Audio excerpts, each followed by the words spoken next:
Hello and welcome to today's episode of the Jacksonville Jaguars Insider Podcast. My name is John Shipley. I am your host and beat reporter.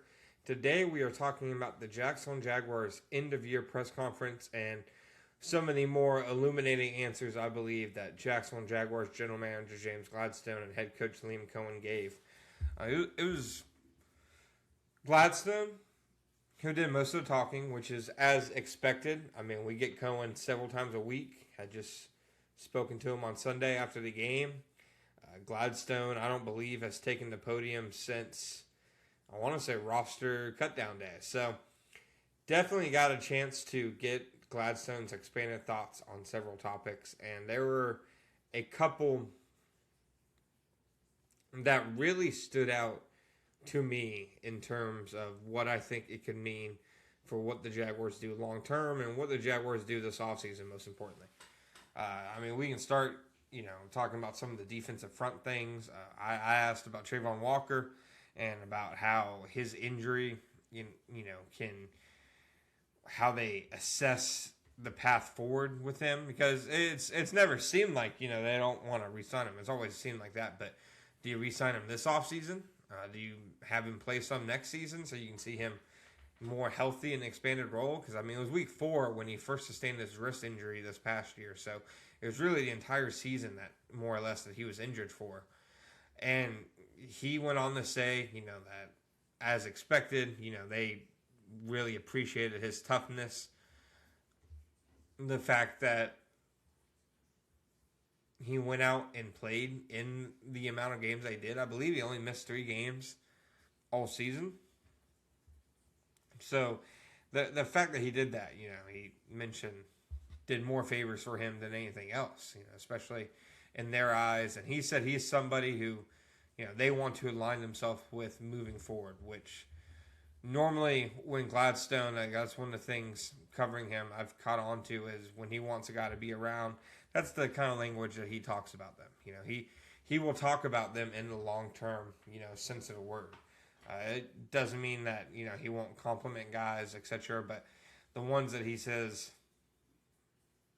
at least from my perspective, that, he sees them as a key part of their future, etc., then I think that's meaningful. And he said that about Trayvon Walker. Walker obviously said during locker room cleanout day on Monday that, he wants to remain in Jacksonville.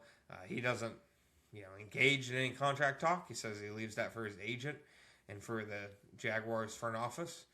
But it is his desire to not go anywhere. It sure seems like James Gladstone and company have a similar desire, which I think is good news for the Jaguars. You saw a little bit of an evolution of Trayvon's role as the season went on. He played more snaps inside and pass rushing situations as the season went on. Was incredibly disruptive in doing so. He made a lot of big plays against the run as well. There was like a month-long stretch where he made a critical tackle for loss on a running play, whether it was on 3rd down or 4th down. So it just definitely seems like Trayvon Walker is a key piece of what they are doing moving forward. Further, on the defensive front, he was asked about the pass rush, and James Gladstone noted that, he believes pressures are more indicative of how well you pressure the quarterback than total sacks, and that he thought the pass rush got better as the year went on and really heated up at the end of the year, which I think is accurate. It definitely did. I think the quarterbacks they played maybe is a part of that, but I don't think it's an inaccurate assessment. But what I did think was interesting was he mentioned a few times, unsolicited, that the defensive scheme is going to change and adjust to some extent this offseason. And that he believes that can play a factor in, their pass rush as well moving forward. I wouldn't imagine that they just stand pat, that they believe that their pass rush is good enough, especially on the interior. I don't get that vibe. But the fact that it did seem like, he wasn't as disappointed with it as maybe it appeared that a lot of people thought he would or even should have been I thought was notable. I thought, he obviously isn't closing any doors on himself. He doesn't really talk himself, any corners, anything like that. It's not like he's saying going into the offseason, going on the record and saying, yes, we need a pass rusher. Nothing like that. So it's not going to make it look like he's out of, he's not in control of the situation. But I will be interested to see how much of an onus they really put on finding those complementary pieces. Do they swing for a home run in some kind of blockbuster trade? Do they, draft those positions early? I mean, they didn't draft a single defensive lineman in last year's draft. I think that's been something that, the Jaguars obviously tried the year before, and Mason Smith and Jordan Jefferson. Jordan Jefferson lasted 1 year on the roster. Mason Smith, several healthy scratches in both seasons. It just seems like that's an area the Jaguars haven't hit as successfully in the draft in recent years. And that seems like that's something that might need to change this year. I thought what he said about the offensive line was very interesting. He said that part of the reason they wanted to extend Cole Van Lanen was because he was the only offensive lineman whose contract was set to expire, who was set to be a free agent. And by extending him, their entire offensive line is set to return next year.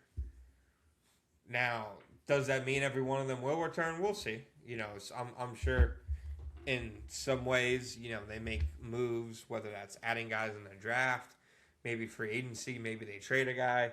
Walker Little obviously looks like a potential trade candidate just based on the fact that they did the Cole Van Lanen deal. But the fact that he openly says, every guy on the offensive line is returning, it definitely doesn't make it seem like that they are a team operating like their biggest concern this offseason is the offensive line. He said he wanted consistency and stability along the offensive line, that he thought that could be a big plus for them. And, yeah, to an extent, I do believe there is definitely some truth to that. But I think that there is also truth to the fact that the Jaguars can do more up front. The running game falling off the second half of the season all the way up until the playoff game.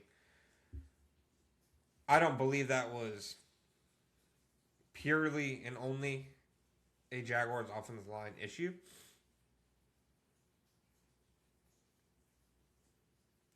I do think, though, that they can get better play at both guard spots. I mean, I think Anton Harrison really came along. He played, I thought, a fantastic game in the playoff game. I think Hainsey, that's a solid veteran center. Van Lanen's obviously your answer at left tackle.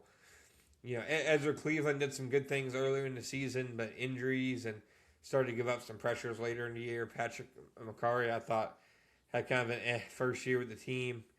We'll see how Wylet Milam factors into things, but I mean, it definitely feels like there's room where they should still look to improve there.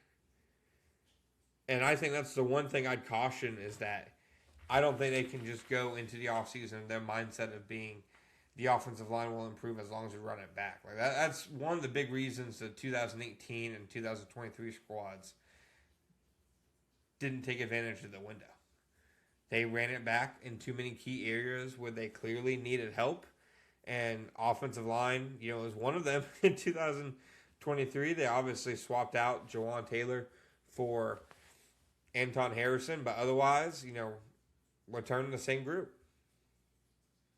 Luke Fortner goes on to have a very struggling year that year, as many probably predicted that season. So I thought these were some of the interesting answers. I thought the fact that when asked about Brian Thomas Jr., they didn't say anything too excessive in terms of praise. They didn't say anything negative, but it seemed like they said, yeah, we think, Brian's a good player, good kid, but no, our offense doesn't have a number one receiver.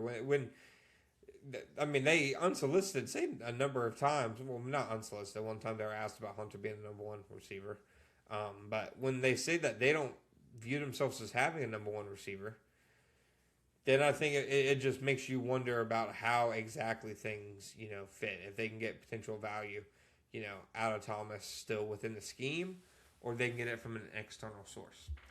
Thank you guys for listening to today's episode of the Jacksonville Jaguars Insider Podcast. My name is John Shipley. Be back next time.